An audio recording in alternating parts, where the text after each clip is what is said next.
বিপদ আছি, নদী ভাঙতির দেশ। এখানে আমরা বহুত লোক গ্রামতে ভাঙ্গা অন্যখানে গিয়া বাসা বাড়ি করে থাকতেছে।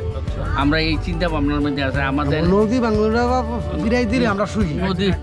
নদী ভাঙতির মধ্যে আমরা বহুত অনেক লোক মানুষ গরিব হয়ে গেছে, জগা জমিন ভাঙ্গিয়া গিয়া তা মানুষ বাসা বাড়ি করে থাকে, কাম করে খাইতেছে।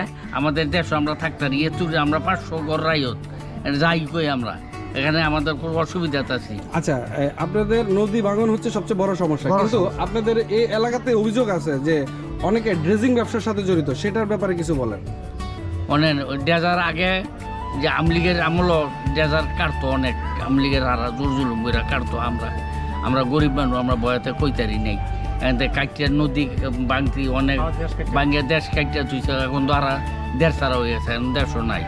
অনেক তো এইটা যদি আমার বিএনপির মন্ত্রী সাহেব যদি দয়া করে আমাকে ভাঙতে ফিরবো, এবং সেইগুলি তো আমাকে পড়ায় তো গেছে গা, সেগুলি দেশ জানলে বহুত গ্রাম কাটছে মাটি।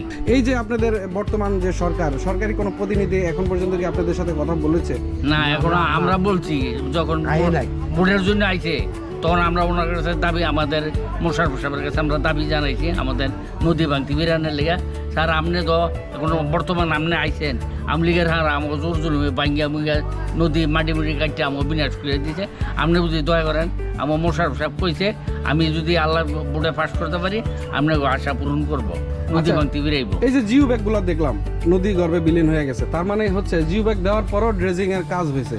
তো সে সময় আপনারা কি কোনো বাধা দেন নাই, কোনো অভিযোগ জানান নাই?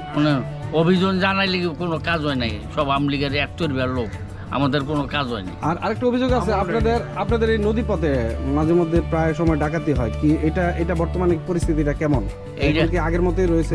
না এখন নাই, এই আমলিগের কত বছর এই গ্রামে আছেন আপনারা?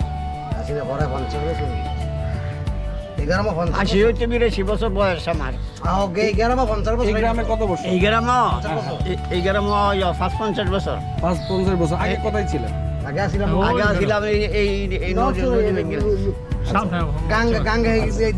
গ্রাম তো মনে হয় অনেক দূরে ছিল আপনাদের, নদী ভেঙে ভেঙে এই পর্যন্ত আসছে। তা আমি এখানে জেনে দেখলাম বেশিরভাগ হচ্ছে টিনের ঘর। এই টিনের ঘর থাকার কারণ হচ্ছে নদী ভাঙার কারণে আপনারা স্থায়ীভাবে বিল্ডিং করেন না, ডরে করেন না।